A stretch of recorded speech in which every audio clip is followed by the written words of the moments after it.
Salam alaikum, alaikum salam. What's going on, guys? Oh, yeah, buddy. 1 o'clock. Well, it's 12:42 now here. You start feeling that that driving since in the morning, you know? It's like kind of like non-stop, you know?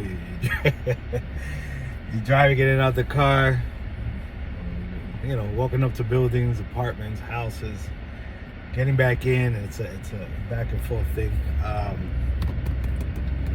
I usually do about 50 stops a day, and you know, 50 is 50. You know, remember, you're going to 50 individual residences. I was speaking to a guy not so long ago that does UPS, and I know him for a long time. So he has kind of the same route, been having the same route for like over 25 years. And I know him when we were young, and he had started UPS. And I stopped him the other day and I asked, hey man, we talked for a little bit, cut it up. Hey, how you guys doing? What's going on, man? Long time, whatever. Always seen you up and down. And he's like, yeah, I see you too. And sometimes in some streets when I pull up, he's there delivering. I stop behind with my blinker lights on. Anyway, I asked him, how many deliveries you do a day? He goes, about 250. I said, 250? Wow. But he told me, yeah, but take this under consideration. I'm saying per each package, and sometimes, well, he said the majority of times, a lot of the packages that come, probably one business or one property will have 40, not 40, will have like, let's say 20 boxes, 12 boxes, or somebody ordering an item, let's say from Amazon or some crap, not affiliated with Amazon, but I'm just giving you an example. And that bicycle or something came with multiple parts, they would ship it out in multiple boxes to make the load easier, or the height of it, because some parcel places you can't send a certain item that's too big or too long, or anyway, probably overweight anyway. So I was like, oh, okay, wow, well, that makes sense. Anyway, I was thinking about, came out here ready to talk about the lack of information that's out there on Palo Mayombe, Palo Monte, on the actual way of life itself in English. There's a lot of books in Spanish, okay? And if you know how to read Spanish well enough, you will be able to understand and get or receive information from that book. I speak my slang, my dialect of Spanish. And when I say Spanish, I don't speak Spanish like the Spaniards would speak Spanish. We speak a dialect of Spanish, and we have our own lingo. We have a lot of words that are mixed in and made up and stuff like that, and every culture has, even in English. You speak to an African American, he'll speak to you in English a certain way, and depending what state he lived in, he'll have more like a country sound or a city sound. Same thing happens in the Spanish language. Latinos, just because we all speak Spanish doesn't mean that everything that we say means the same in every single Spanish-speaking nationality. You understand? It don't. There's fruits and plants and vegetables and all types of things that we name differently, and another Spanish person that speaks their dialect of Spanish, to them that will mean something else.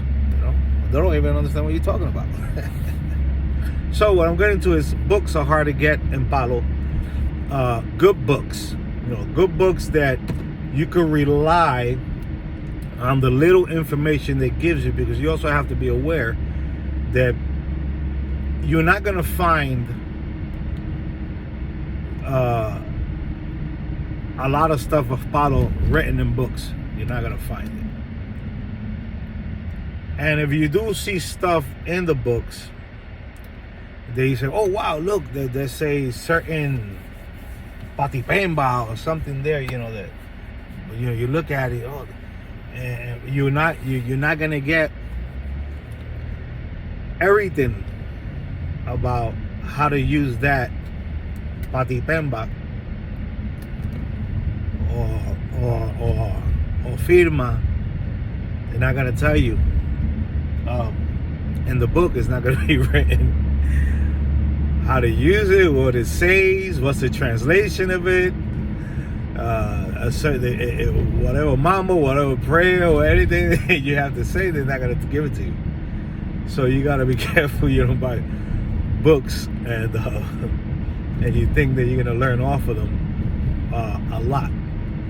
Yeah, there are books out there that you could read on the history, the politics of it. Maybe you could look into the what can I say, the slave trade, and all this type of stuff that has to do with history and all that. You could find books on that and read it, and then find references from those books. Usually they'll reference another writer, another author, or whatever, another explorer, and you could probably buy their book and maybe get a little bit more out of there, just to have some understanding of the people, and you'll learn a little bit more about it. You get kind of like the idea of what went on, but it's a lot of reading, and it's finding the right books that have the most accurate information on there. But that's another thing. There's a lot of books out here that people write because they know that people like yourself and I are hungry for the knowledge and are seeking it. So, and it happens with any faith.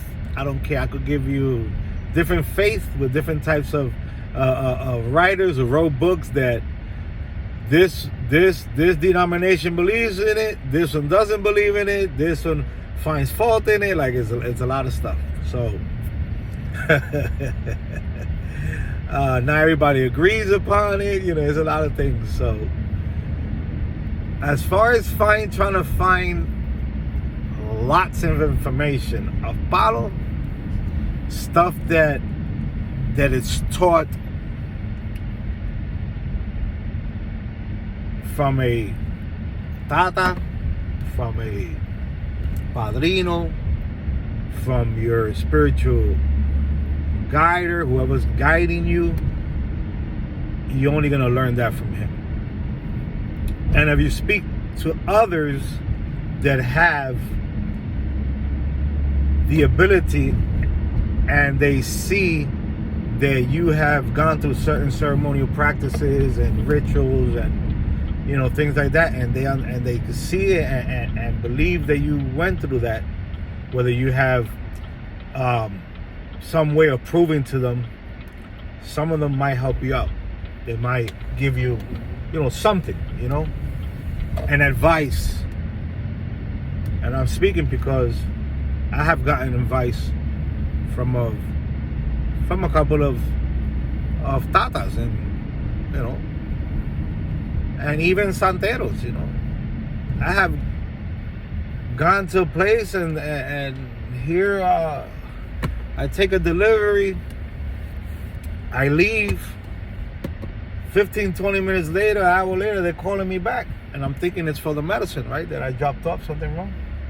And when I come back, they're giving me a macuto, a resguardo that they had made for me.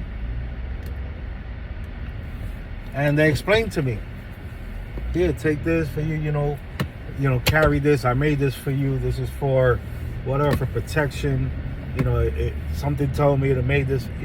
And I receive it. I put it in my pocket, put it in my car, because they wishing you well. Something told them to give you this, so you take it. You know, you see, if you see the person means well, why not? But anyway, I digress. I always go into something else. I know I'm crazy. I'm all over the place.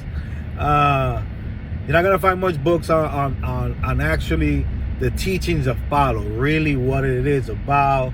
How does this work? How does that work? Like, the people that know this knowledge because they were taught it. They were either around it from family members, friends, uncles, aunts, whatever. They were around it since small. Some of them from a young age. Some of them after they got into their teenage years. Some of them when they were a little older. Some of them all their life. This is all they know. And they learn it, and they keep learning it, because you have to understand that, like I said in one of the videos, you're not going to know everything of this faith. This is too vast. This is too big. This is not something you're going to learn in one sitting. You're not.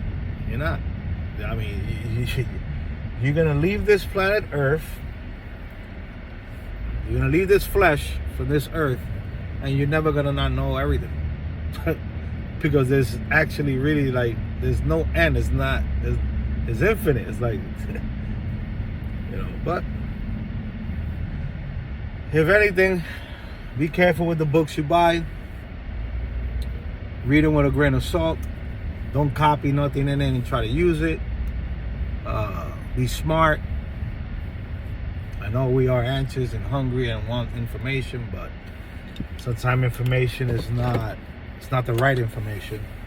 And sometimes that information could lead us into a worse path. Salam alaikum.